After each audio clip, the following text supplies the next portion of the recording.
Uso bueno, mexicanos. Nuevamente el tema del Poder Judicial. La implementación de esta reforma garantiza un manejo eficiente del presupuesto judicial, sin afectar los derechos de las y los trabajadores, pero con reglas claras de transparencia y rendición de cuentas.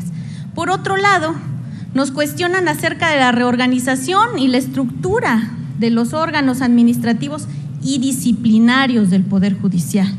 Queda destacar ejemplos que sobran. En la última década, esta estructura encargada de procurar justicia ha otorgado en favor de los intereses particulares sentencias, y como ejemplo de eso están las declaraciones de inconstitucionalidad de las reformas propuestas en favor del pueblo de México. ¿Qué tal, amigos de Fuera Máscaras? Hoy estamos a 9 de julio del 2024.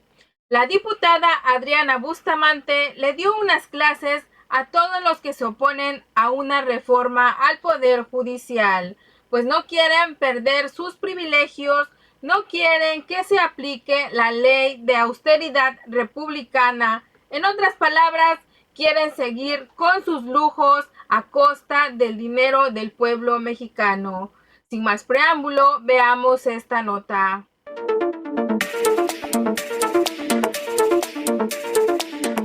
Le solicito, estimado senador presidente, que tenga la misma consideración de tiempo que tuvo con la diputada que me antecedió. Así será. Muchas gracias. Pues es muy importante utilizar este espacio precisamente como caja de resonancia de las preocupaciones de todas las voces en México. No podemos negar que es el tema más relevante en la agenda pública y por eso se repite semana tras semana en este espacio de diversidad de voces. Esta semana los diálogos se han enfocado en destacar los objetivos de la propuesta de reforma respecto a la conformación y reorganización del Poder Judicial, el tema de austeridad, fideicomisos, los derechos laborales de sus trabajadoras y trabajadores.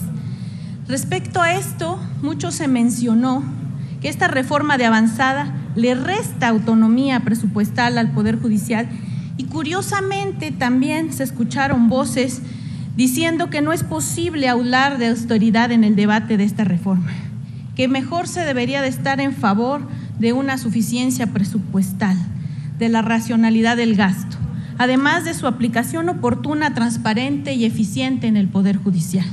Sobre este punto, pues no es de extrañar que algunos miembros del Poder Judicial tengan este tipo de inquietudes, que en su vida cotidiana no quepa la palabra austeridad, pues sabemos ciertamente que por años y años el Poder Judicial ha imperado una burocracia dorada que le cuesta mucho al pueblo de México, aproximadamente 54,000 millones de pesos, hablando solo de los sueldos base.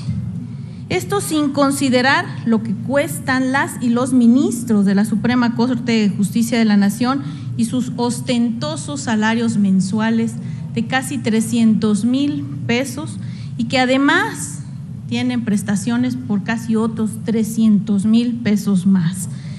Se tiene que decir y se tiene que decir fuerte, ganan más que el presidente de la República, pero ganan más que el 90% de la población en nuestro país. Se debe saber que el Poder Judicial derrocha el dinero del pueblo de México en seguros de separación individualizados excesivos, en el mantenimiento y conservación de sus propias propiedades, en telefonía celular, en alimentos para ellos y sus familias. La implementación de esta reforma garantiza un manejo eficiente del presupuesto judicial, sin afectar los derechos de las y los trabajadores, pero con reglas claras de transparencia y rendición de cuentas. Por otro lado, nos cuestionan acerca de la reorganización y la estructura de los órganos administrativos y disciplinarios del Poder Judicial. Queda destacar ejemplos que sobran. En la última década, esta estructura encargada de procurar justicia ha otorgado en favor de los intereses particulares sentencias, Y como ejemplo de eso están las declaraciones de inconstitucionalidad de las reformas propuestas en favor del pueblo de México y enviadas por el Ejecutivo. Aún así, debemos tener claro que no se trata de doblegar a los jueces y juezas, ministros y ministras, magistradas y magistrados.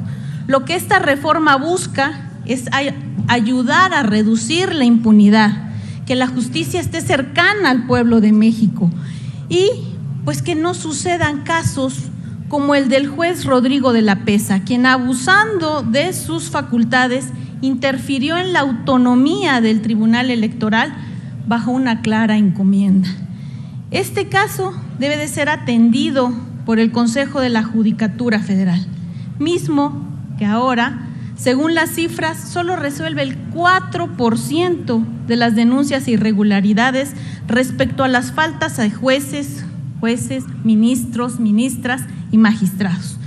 Incluso el secretario general del Sindicato de Trabajadores del Poder Judicial reconoció durante el primer foro que el Consejo de la Judicatura Federal retrasa la resolución de las denuncias presentadas por los trabajadores del Poder Judicial en contra de sus superiores jerárquicos por temas como acoso y explotación laboral con horarios no establecidos.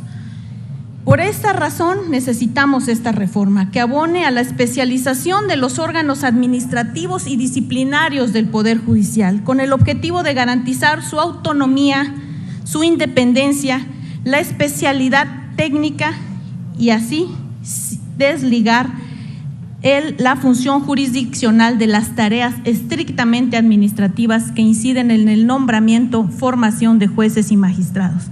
Necesitamos que se incorporen funciones sancionadoras y de disciplina personal que hoy se encuentran a cargo de la presidencia de la Suprema Corte de Justicia de la Nación, de consejeras y consejeros de la Judicatura, que no necesariamente cuentan con la intención, las aptitudes o la independencia para cumplir con sus funciones. Por esta razón, vamos por una república justa, honesta, transparente, austera, pero sobre todo por justicia para todas y todos en México. Por esa razón, la reforma judicial va. Es cuanto. Así es, amigos, pues se busca que la justicia sea ecuánime. ¿Qué opinan de esta nota? Déjennos sus comentarios que los estaremos leyendo. Te felicito y agradezco por ser un ciudadano responsable y mantenerte informado con lo que pasa en nuestro querido México. No olvides suscribirte, comentar y compartir para divulgar esta valiosa información. Que tengas un excelente resto del día. Esto es Fuera Máscaras.